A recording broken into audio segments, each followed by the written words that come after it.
Kenapa kita mimpi? Kenapa absurd? Pernah nggak lu mimpiin hal random banget kayak lagi beli cendol pakai daun di luar angkasa? Atau dikejar hiu darat nagih utang 500 juta? Balikin duit gue, Ci. Atau mungkin mantan lu minta balikan pas lagi boker di toilet? Iya, Ci, gue juga suka dapat mimpi aneh. Sebenarnya apa sih yang bikin kita bisa mimpi kayak gini, Ci? Apa cuman halusinasi otak aja atau ada studi ilmiahnya? Mimpi merupakan pengalaman bawah sadar yang terjadi pas kita lagi tidur. Biasanya sering terjadi pada fase tidur REM atau Rapid Eye Movement. Saat kita ada di fase ini, otak kita lagi aktif banget, sedangkan badan kita lagi tidur nyenyak di atas kasur. Jadi bayangin aja kayak bioskop pribadi yang gak bisa kita atur ceritanya. Tapi kemarin gue bisa, Ci, ngatur mimpi sendiri. Bahkan gue juga tahu kalau gue lagi mimpi. Itu ada istilahnya, Mon, namanya lucid dream. Buat yang mau tahu lebih lanjut soal lucid dream, boleh nonton video kita yang ini ya. Kenapa sih, Ci, kalau lagi mimpi segala sesuatunya random? Karakter yang datang random, tempatnya random. Bahkan kadang-kadang hal yang lagi dilakuin gak masuk akal. Ada penjelasannya, Bre. Karena saat lu masuk fase REM, ada beberapa bagian otak yang ikut nimbrung, yaitu amigdala, bagian otak yang menjadi pusat emosi kita. Makanya terkadang mimpi terasa sangat emosional.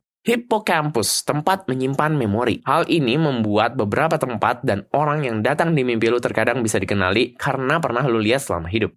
Terakhir, cortex visual, yaitu bagian otak yang memproses gambar dan visual. Apa hubungannya ketiga bagian otak itu sama mimpi yang random, Ci? Selain ada bagian otak yang bangun, ada juga bagian yang melemah, yaitu prefrontal cortex, bagian yang biasanya mengatur logika dan penilaian. Makanya pas lu lagi mimpi, kadang kita percaya aja kalau bisa terbang di langit atau ngobrol sama T-Rex. Bener sih, Ci. Kalau lagi mimpi semuanya kayak normal aja. Gua juga kemarin mimpi muter-muter rumah, nyari WC mau boker. Untungnya gak ketemu. Gue mah masih gak ngerti, Bre. Kenapa cuman karena plafon kertas melemah, mimpi kita jadi random. Prefrontal cortex. Justru karena prefrontal cortex sedang istirahat, otak jadi gak menyaring logika, mengakibatkan otak bagian memori, emosi, dan visual mengambil alih kuasa. Otak melempar dan merangkai bagian-bagian tersebut secara acak. Bayangin aja mirip puzzle dari potongan film, buku, anime, emosi, pengalaman pas SD, dan lain-lain. Semuanya dirangkai secara acak dan menjadi cerita mimpi yang sangat unik, khusus cuman buat lu aja. Gue punya pertanyaan, Ci. Kan kata lu ada bagian otak yang aktif saat lagi mimpi. Cara ilmuwan taunya dari mana? Masih ada banyak penelitian di seluruh dunia mengenai mimpi. Salah satunya teknik EEG atau elektroencephalogram. Alat ini bisa merekam gelombang otak pas kita lagi tidur. Dan hasilnya, otak kita memang aktif banget, bahkan mirip kayak kita lagi bangun. Gue penasaran, Ci, kan kita tidur buat mengistirahatkan tubuh. Kalau otaknya aktif berarti gak istirahat dong. Tumben banget lu nanyanya hal menarik, Mo. Peneliti dari Harvard memberikan jawaban buat pertanyaan lu. Mereka menunjukkan kalau mimpi bisa membantu otak mengolah ulang pengalaman dan emosi. Artinya, mimpi bukan cuma sekedar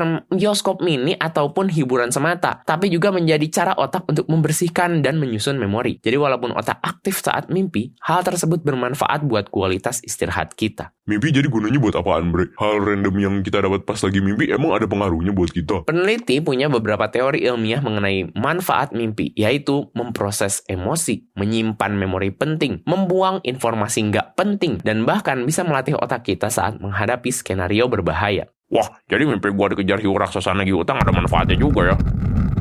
Betul, Bre. Menurut psikolog Antti Revonsuhl, mimpi bisa menjadi simulasi ancaman. Kayak semacam latihan mental buat ngelawan situasi ekstrim. Jadi, mimpi bukan hanya hiburan tengah malam, tapi cara otak kita untuk membersihkan dan menyusun informasi yang datang. Kalau menurut kalian gimana? Coba tulis pengalaman mimpi kalian di kolom komentar. Menurut data kami, 70% dari kalian belum subscribe. Jadi, jangan lupa like, subscribe, follow, dan share ke teman-teman kalian yang pernah ngalamin mimpi aneh.